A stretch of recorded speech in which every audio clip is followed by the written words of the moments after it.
स्वागत है आप सभी का हमारे YouTube चैनल पे। अभी हम बात करने जा रहे हैं सक्षमता तृतीय का आवेदन कैसे भरेंगे। तो चलिए बिना देर के हुए शुरू करते हैं। उससे पहले एक छोटा सा रिक्वेस्ट है कि आप हमारे चैनल पर अगर नए हैं तो चैनल को सब्सक्राइब अवश्य कर लें। सबसे पहले हम यहाँ पे किसी भी ब्राउज़र को ओपन कर लेंगे। यहाँ पे हमने क्रोम ब्राउज़र को ओपन किया है और इसमें हम सिंपली सर्च करेंगे सक्षमता। यहाँ पे सर्च कर लेंगे। जैसे ही हम सक्षमता लिख के सर्च करते हैं तो इस तरह का यहाँ पे पेज खुल के आता है। यहाँ पे कहता है कंपिटेंसी फॉर्म। सबसे पहला ऑप्शन यहाँ पे देख रहे होंगे आप, कंपिटेंसी फॉर्म। इस कंपिटेंसी फॉर्म पे जो है वो सिंपली हमको क्लिक कर देना है। यहाँ पे जो है वो इस तरह का होम पेज जो आज के यहाँ पे खुल जाता है सक्षमता का। यहाँ कहता है ऊपर में स्थानीय निकाय शिक्षकों की सक्षमता परीक्षा 2025 तृतीय का ऑनलाइन आवेदन पत्र, यानी कि तृतीय सक्षमता 1 सक्षमता 2 और दो जो है एग्जाम्स हो गए हैं। ये तीसरा एग्जाम जो है वो लिया जाना है। इसका जो है वो आवेदन के लिए वेबसाइट को ओपन कर दिया गया है। तो यहाँ पे एक इंस्ट्रक्शन है वो भी देख लें। कहता है ऐसे अभ्यर्थी जिन्होंने सक्षमता 1 के लिए आवेदन किया था परंतु किसी कारण से परीक्षा से वंचित रह गए थे, वैसे सभी अभ्यर्थियों से भुगतान नहीं लिया जाना है। इसके लिए अभ्यर्थी को अपने सक्षमता 1 में भरे गए विवरण जैसे नाम, पिता का नाम, माता का नाम, जन्म तिथि को सही भरना होगा। अन्यथा की स्थिति में डाटा मैच नहीं होने पर भुगतान करना होगा। यानी कि आपने जो डेटा यानी कि जो भी जानकारियां आपने सक्षमता 1 के भरते समय दिया था वही मोबाइल नंबर आप डालेंगे। नाम, date of birth, father's name, mother name, सारा जो है वो जब एक ही डालेंगे आप तो डेटा जो है वो जब मैच कर जाएगा तो आपको पेमेंट से एग्जेम्प्ट कर दिया जाएगा, यानी कि पेमेंट आपको नहीं करना पड़ेगा। उसमें कहता है जैसे ही आप सेव बटन पर क्लिक करेंगे तब डाटा मैच होने पर सॉफ्टवेयर स्वतः ही उसको पुराने भुगतान के विवरण से फेच कर लेगा, यानी कि खोज लेगा उसको और आवेदन को सबमिट करने की विकल्प आ जाएगा। सबमिट करने पर अभ्यर्थी का एप्लीकेशन डीपीओ को सबमिट हो जाएगा। आपका आवेदन पत्र सबमिट होने के उपरांत जिला के डीपीओ के पास अग्रेतर कार्रवाई के लिए भेजा गया है। यदि आपके आवेदन में किसी प्रकार की त्रुटि सुधार की आवश्यकता है तो कृपया अनुमोदन यानी कि अप्रूव होने से पहले पूर्व जिला कार्यक्रम पदाधिकारी से संपर्क कर अपने आवेदन को रिव्यू कराकर अवांछित सुधार पुनः सबमिट कर लें। यानी जैसे ही आप किसी तरह का आपका आवेदन में गलती हो जाए तो आपका अप्रूवल होने से पहले आप डीओ कार्यालय में आवेदन देंगे और वहाँ से जो है वो आपके आवेदन को फिर से आपके लॉगिन पे जो है वो बैक कर दिया जाएगा और यहाँ से आप सुधार करके उसको फिर से सबमिट कर देंगे। चलिए तो हम शुरू करते हैं। यहाँ पे कहता है रजिस्टर न्यू कैंडिडेट। यहाँ पे देख रहे होंगे रजिस्टर न्यू कैंडिडेट। इस रजिस्टर न्यू कैंडिडेट पे क्लिक करेंगे। क्लिक करने के बाद यहाँ कहता है फर्स्ट नेम, मिडिल नेम और लास्ट नेम यहाँ पे आपको डाल देना है।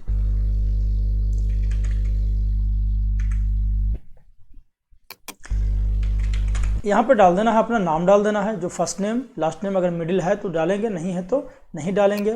यहाँ पे अपना ईमेल आईडी डाल देंगे।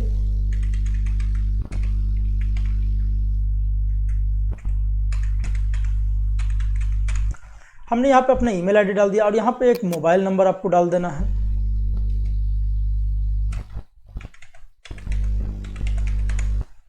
यहाँ पे मोबाइल नंबर आपको डाल देना है और उसके बाद नीचे कहता है पासवर्ड। कहता है इस पासवर्ड का इस्तेमाल आपके द्वारा आगे वेबसाइट में लॉगिन करने के लिए किया जाएगा, अतः कृपया इसे सुरक्षित रखें। पासवर्ड आप ऐसा रखेंगे जिसको जो है वो आप याद भी रखेंगे। अभी हम पासवर्ड के कॉम्बिनेशन बताते हैं कैसे। पासवर्ड डाल देना है आपको, कोई सा भी आप डाल दें, सिंपल पासवर्ड आप डाल दें, कोई दिक्कत नहीं है।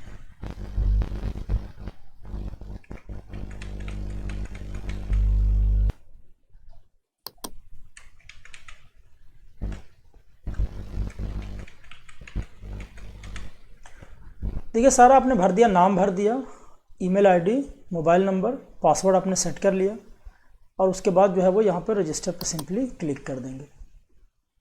जैसे ही रजिस्टर पर क्लिक करते हैं तो कहता है इंटर योर ओटीपी। जो आपने मोबाइल नंबर डाला था उसमें जो है वो एक ओटीपी जो है वो भेजा गया है। अभी हम यहाँ पे ओटीपी डालते हैं। ओटीपी डाल देने के बाद यहाँ पे रजिस्टर पे क्लिक कर देंगे। फिर से हम लोग इसी सक्षमता के होम पेज पे हम लोग आ जाएंगे और यहाँ पे वही मोबाइल नंबर इंटर करेंगे जो हमने रजिस्ट्रेशन के वक्त पे दिया था। तो हम यहाँ पे वो मोबाइल नंबर इंटर करते हैं और उसके बाद यहाँ पे हम डालेंगे पासवर्ड और उसके बाद हम यहाँ पे कर लेंगे लॉगिन। लॉगिन करने के बाद जो आपने रजिस्ट्रेशन के समय आपने नाम दिया था वो नाम यहाँ पे दिखाता है। अब यहाँ से आपका जो है वो जेंडर यहाँ से आपको सेलेक्ट कर लेना है, मेल, फीमेल या ट्रांसजेंडर जो भी होंगे आप यहाँ से सेलेक्ट कर लेंगे। उसके बाद कहता है डेट ऑफ बर्थ। आपका डेट ऑफ बर्थ जो भी होगा वो आप DDMMY के फॉर्मेट में आप जो है वो यहाँ पे डालेंगे। इस तरह से आपको डेट ऑफ बर्थ यहाँ पर डाल देना है। और कहता है री इंटर डेट ऑफ बर्थ, एक बार फिर से आपको वेरीफाई करने के लिए आपको फिर से यहाँ पर डाल देना है। यहाँ पर डेट ऑफ बर्थ डाल देंगे। डेट ऑफ बर्थ डालने के बाद कहता है कैटेगरी, कहता है EWS एप्लीकेंट्स जनरल कैटेगरी में अप्लाई करें। जो EWS के होंगे वो जनरल कैटेगरी में, यहाँ पे इन्होंने जो है वेबसाइट पे ही प्रदर्शित कर दिया है कि आप अगर EWS कैंडिडेट हैं तो आपको जनरल कैटेगरी में अप्लाई करना है, क्योंकि यहाँ पे जो है वो EWS का जो ऑप्शन था उसको हटा दिया गया है यहाँ से। तो हम यहाँ पे EBC का हम सेलेक्ट करेंगे। यहाँ पे कहता है कैटेगरी को फिर से आप सेलेक्ट कर लें, तो नेक्स्टर 1 फिर से हम यहाँ पे सेलेक्ट कर लेंगे। अब कहता है कैटेगरी सर्टिफिकेट। अब यहाँ पे जो है वो आपको सर्टिफिकेट अपलोड करना है, तो आप अपने जाति प्रमाण पत्र का जो है वो स्वाभिप्रमाणित पत्र जो है वो आप अपलोड यहाँ पे करेंगे। हम यहाँ पे अपलोड कर देंगे। जैसे ही अपलोड करते हैं तो यहाँ पे देखिए एक डिलीट का ऑप्शन आ जाता है और व्यू करने का है। आपको एक बार अपलोड करने के बाद यहाँ पे व्यू करेंगे तो आप यहाँ पे देख भी सकते हैं कि हमने जो प्रमाण पत्र अपलोड किया वो सही है या नहीं है। उसके बाद कहता है do you belong to differently abled category, क्या आप दिव्यांगता श्रेणी से संबंधित हैं। अगर आप होंगे तो यस करेंगे, अन्यथा की स्थिति में नो कर देंगे। उसके बाद यहाँ कहता है आपका मोबाइल नंबर यहाँ पे दिखता है और यहाँ पे ईमेल आईडी आपका दिखता है, जो है वो ये चेंजेबल नहीं है, आप इसको चेंज नहीं कर सकते हैं। जो आपने रजिस्ट्रेशन के समय पे दिया था वही यहाँ पे दिखेगा। उसके बाद कहता है यहाँ आपको आधार नंबर डाल देना है। आधार नंबर और आधार की कॉपी जो है वो आप यहाँ पे सेल्फ अटेस्टेड कॉपी जो है वो आधार का अपलोड करेंगे आप, यहाँ पे आपको डाल देना है। ये जो है वो अपलोड हो गया फाइल। यहाँ पे जो भी आप PDF अपलोड करेंगे आप ध्यान रखेंगे कि आपका जो है वो 500 KB से ज़्यादा का ना हो और PDF में हो, ड्यूली साइंड हो, यानी कि आपका स्वाभिप्रमाणित किया हो। अब यहाँ पे जो है वो आप अपना माता का नाम डालेंगे और यहाँ अपने पिता का नाम डालेंगे। हमने यहाँ पे डाल दिया। कहता है देखिए अब ये जो 2 ऑप्शंस हैं यहाँ पे मैरिटल स्टेटस, नेशनलिटी और जो है वो आइडेंटिफिकेशन मार्क, ये 3 जो कॉलम है यहाँ पे अभी जो जोड़े गए हैं, आज जोड़े गए हैं, इसको आप इसको ध्यान में रखेंगे कि और जिन्होंने पहले आवेदन दिया था वो अपना लॉगिन आईडी और पासवर्ड से एक बार लॉगिन करके देख लेंगे कि यहाँ पे अगर उनके आईडी पे अगर बदलाव अगर दिखे तो आप यहाँ से आपको जो है वो फिलअप कर लेना है फॉर्म। तो आज जो है वो लेटेस्ट अपडेट है कि ये 3 जो कॉलम है उसको जोड़ा गया है और इसका जो है वो विज्ञप्ति भी जारी किया गया था। तो यहाँ पे मैरिटल स्टेटस में आप अगर मैरिड हैं तो मैरिड लिखेंगे, अनमैरिड हैं तो अनमैरिड लिखेंगे, विडो या डाइवर्स जो भी होंगे आप यहाँ पे लिख देंगे। कहता है नेशनलिटी, आपका नेशनलिटी क्या है, राष्ट्रीयता क्या है, तो आप अपना राष्ट्रीयता जो है वो आप देंगे यहाँ पे। और कहता है आइडेंटिफिकेशन मार्क, यानी कि पहचान चिन्ह जो भी है वो आपको देना है, जो होगा आपका, हम यहाँ पे लिख रहे हैं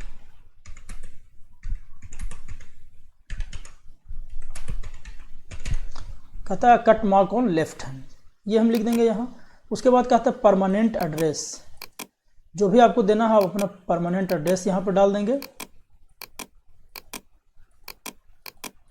यहाँ पे हम परमानेंट एड्रेस डाल देंगे। और कहता है permanent and correspondence address same, अगर दोनों आपका सेम होगा तो आप इसको यस लिखेंगे, टिक आउट कर देंगे। अगर दोनों अलग अलग होगा यानी कि आपका वर्तमान पता और जो है वो पत्राचार का पता, दोनों में अगर कुछ डिफरेंस होगा तो आप अलग अलग भरेंगे, अगर दोनों एक ही होगा तो सिर्फ आप इसको यहाँ पे टिक कर देंगे। तो ये सारा वही जो है वो यहाँ पे आ जाएगा। अब कहता है नियोजन इकाई, नियोजन इकाई का प्रकार, अगर पंचायत, प्रखंड, जिला परिषद, नगर पंचायत, नगर परिषद और नगर निगम, इतने तरह के जो है वो नियोजन इकाई हैं। आप इसमें से कोई भी अगर जो है वो आप चयन कर लेंगे किसी का। अगर 1 to 5 हैं आप तो आपको जनरली जो है वो पंचायत ही सेलेक्ट करना है। अगर आप 6 to 8 हैं या 1 to 5 हैं, यानी कि 1 to 8 के लिए हैं, तब आप जो है वो प्रखंड चयन करेंगे। तो आप यहाँ पे देख लेंगे इसको, नियोजन इकाई का नाम जो भी आपको डालना है वो डाल देंगे यहाँ, जो आपका होगा। उसके बाद कहता है टीचर आईडी, ई शिक्षा कोष का टीचर आईडी आप डाल भी सकते हैं और नहीं भी डाल सकते हैं, क्योंकि जो स्टार जो यहाँ पर रेड कलर का आप देख रहे होंगे ये स्टार लगा हुआ है, यानी कि इसको आपको मैंडेटरी डालना है और ये जो है वो ऑप्शनल है, आप डाल भी सकते हैं और नहीं भी डाल सकते हैं। तो अगर होगा तो बेहतर होगा कि आप यहाँ पे डाल देंगे। उसके बाद कहता है टाइप ऑफ टीचर, स्थानीय निकाय का शिक्षा, कहता है basic grade 1 to 5 general teacher और basic grade 1 to 5 Urdu teacher, basic grade 1 to 5 Bangla teacher. अगर आप उर्दू के लिए, उर्दू के सब्जेक्ट के लिए आपकी बहाली है तो आप 1 to 5 में उर्दू सेलेक्ट करेंगे, और अगर जनरल के लिए हैं तो ये आप सेलेक्ट करेंगे। अब यहाँ पे दो चीज़ है, जैसे ही आप बेसिक ग्रेड जनरल के लिए सेलेक्ट करते हैं तो एक जो है वो लैंग्वेज एंड जनरल सब्जेक्ट ये कंपलसरी है, और ये हिंदी जो है वो आपके लिए कंपलसरी हो जाता है। अब यहाँ पे जो है वो आपको सेलेक्ट करना है हिंदी। जो जनरल के होंगे वो उनको जो है वो एक ही ऑप्शन दिया गया है, यहाँ आपको हिंदी ही सेलेक्ट करना है। अगर आप यहाँ पे लिखते हैं कि हम उर्दू के टीचर हैं, तो जैसे ही आप उर्दू डालते हैं यहाँ, तो जनरल ये सब्जेक्ट और ये इंग्लिश ये कंपलसरी है। अब यहाँ से जो है वो आपको उर्दू सेलेक्ट करना होगा, यानी कि जो 30 नंबर का जो आएगा वो आपका उर्दू आएगा। तो इस चीज़ को आप ध्यान रखेंगे। उसके बाद कहता है ज्वाइनिंग लेटर नंबर, यानी कि जो नियुक्ति पत्र आपको नियोजन इकाई से मिला है उसका जो पत्रांक होगा वो डालिएगा, और उसका जो है दिनांक होगा वो आप अपना डाल दीजिएगा। यहाँ पे हम यहाँ पर डाल देंगे, और नियोजन लेटर का जो है वो स्वाभिप्रमाणित पत्र जो है वो आपको यहाँ पे अपलोड कर देना है। जैसे अब देखिए यहाँ पे अब फाइल अपलोडेड सक्सेसफुली यहाँ पे लिख दिया। आपको लगता हो कि कोई गलत फाइल अपलोड हो गया तो यहाँ से आप डिलीट का आइकन पर डिलीट कर देंगे। अगर देखना हो कि कौन सा हमने अपलोड किया तो व्यू के आइकन पर क्लिक करेंगे, आप व्यू कर लेंगे। यहाँ अब कहता है विद्यालय का यूडाइस कोड। यहाँ जैसे ही आप यूडाइस कोड डालेंगे तो आपका स्कूल का नाम, ब्लॉक और डिस्ट्रिक्ट ये ऑटो सेलेक्ट जो है वो ले लेता है सिस्टम से, तो इसमें आपको कुछ करना नहीं है। यहाँ से जो है वो शैक्षणिक और प्रशैक्षणिक प्रमाण पत्र का जो है वो विवरण यहाँ पे भरना है। कहता है मैट्रिक आपने किस बोर्ड यूनिवर्सिटी से किया वो डाल देना है, स्कूल का नाम यहाँ पर डाल देना है, पासिंग ईयर आपका कब है वो यहाँ पर डाल देना है। जब भी आप पास किए हों तो आप अपने यहाँ पे डाल देंगे पासिंग ईयर। कहता है फुल मार्क्स जितना का था आप वो डाल देंगे, आपका एवरेज मार्क जितना है वो डाल देंगे, डिवीज़न क्या आ जाएगा वो आप डाल देंगे। उसके बाद कहता है परसेंटेज कितना था तो वो आप डाल देंगे, और उसके बाद कहता है अपलोड PDF, यानी कि आप पूरा डॉक्यूमेंट ऐसे अपलोड करेंगे कि आपका मैट्रिक का सर्टिफिकेट और मैट्रिक का मार्कशीट ये दोनों का एक ही PDF आप बनाएंगे, और वो 500 KB से कम हो, और दोनों पे जो है वो आपका स्वाभिप्रमाणित किया हुआ हो, उसी को आप जो है वो अपलोड करेंगे। और इसी तरीके से जितने भी आपको सर्टिफिकेट अपलोड करना है स्वाभिप्रमाणित करके और आपको अपलोड करना है। और ध्यान रखिएगा कि मार्कशीट और सर्टिफिकेट दोनों का PDF एक ही PDF में आप दोनों डॉक्यूमेंट को मर्ज कर लेंगे 500 KB से कम करके, और इसको अपलोड करेंगे स्वाभिप्रमाणित करते हुए। हम यहाँ पे मैट्रिक का सर्टिफिकेट अपलोड करेंगे अभी।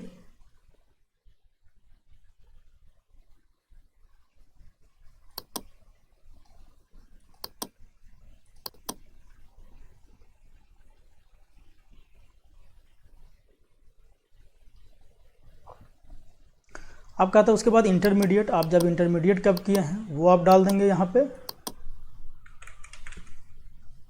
लिस्ट, इसमें लिस्ट से यहाँ से जब आप किए हों उसके हिसाब से आप डाल देंगे।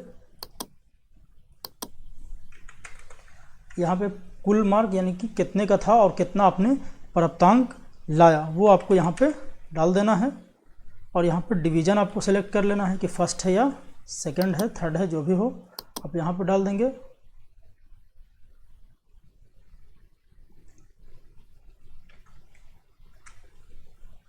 और यहाँ पे सर्टिफिकेट को फिर से यहाँ पे इंटरमीडिएट का मार्कशीट और सर्टिफिकेट दोनों को जो है वो आपको अपलोड कर देना है। यहाँ से जितने भी सर्टिफिकेट अपलोड होंगे वो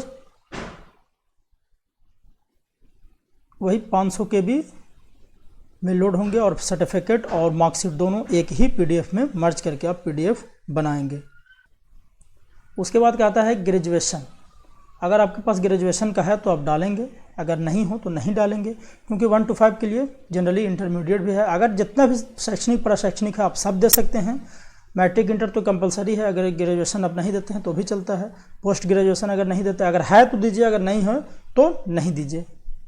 उसके बाद कहता है DLED या इक्विवेलेंट, जो भी हो आप जहाँ से किए हैं तो आप यहाँ पर डालेंगे। आप अपना पासिंग ईयर डाल देंगे।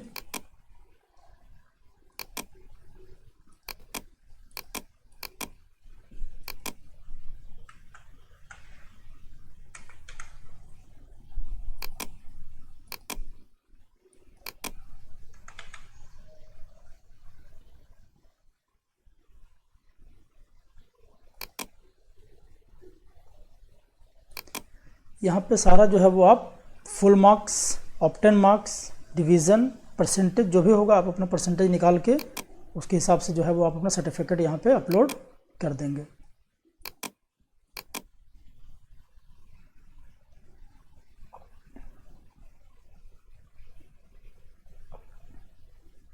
अब यहाँ पे क्या देखिए अपलोड हो गया, कहता है बीएड अगर है या इक्विवेलेंट उसका या अदर एग्जाम कुछ भी हो तो आप डाल सकते हैं, अगर हो तब। कहता है details of the teacher eligibility test, शिक्षक पात्रता का विवरण। कहता है सर्टिफिकेट हेडिंग में जो ईयर अंकित है उक्त ईयर को फॉर्म में अंकित करें। टेट क्रमांक यदि संख्या 0 से शुरू हो तो कृपया 0 को हटाकर अपना क्रमांक संख्या अंकित करें। इस चीज़ को आप ध्यान रखेंगे। यहाँ पे जो हेडिंग में जो उसका नंबर दिया है उसी को डालना है, और जो सर्टिफिकेट की संख्या अगर 0 से शुरू हो रहा हो तो आप जो है उसको हटा देंगे। 0 को हटा के बाकी जितने डिजिट होंगे आप उसको डालेंगे। यानी कि नंबर शुरू होने से पहले, जैसे मान लीजिए 0 1 2 3 हो तो आपको सिर्फ 1 2 3 डालना है। अब कहता है कोर्स क्या किए हैं आप, सीटेट है आपके पास, एस्टेट है, बीटेट है, दक्षा है, जो भी होगा आप यहाँ से डालेंगे। अब कहता है पेपर 1 पेपर 2 जिसके लिए है आप वहाँ पे डाल देंगे। ईयर ऑफ टेस्ट जो है वो आप डालेंगे यहाँ से। कहता है रोल नंबर डालेंगे आप, यहाँ पे जो है वो रोल नंबर डाल देंगे और उसके बाद सर्टिफिकेट नंबर जो होगा आप डाल देंगे और यहाँ से जो है फाइल को जो है वो अपलोड कर लेंगे। आप करना है यहाँ पे आपको, ये फाइल अपलोडेड सक्सेसफुली अपलोड हो गया। अब यहाँ पे आ जाते हैं आप, कहता है upload photograph and signature of the candidate. कहता है upload colour latest passport size photograph 3.5 centimetre into 4.5 centimetre with white background, photo size 20 KB to 100 KB only, और JPG का फॉर्मेट में डालना है। 20 KB से 100 KB के बीच में, और फॉर्मेट जो होगा वो JPG का होगा। तो यहाँ से अब हम फोटो देख लेते हैं। ये हमारा फोटो यहाँ पे हो गया, अपलोड हो गया, देखिए अपलोडेड सक्सेसफुली। उसके बाद हम यहाँ पे सिग्नेचर अपलोड करेंगे। तो सिग्नेचर में भी वही क्राइटेरिया है। कहता है upload signature with white background 4 centimetre into 2 centimetre, signature size should be 10 KB to 50 KB, यानी 10 KB से 50 KB होना चाहिए, और फॉर्मेट इसका JPG होगा। इस चीज़ को आप ध्यान रखेंगे, वरना जो है वो अपलोड नहीं होगा।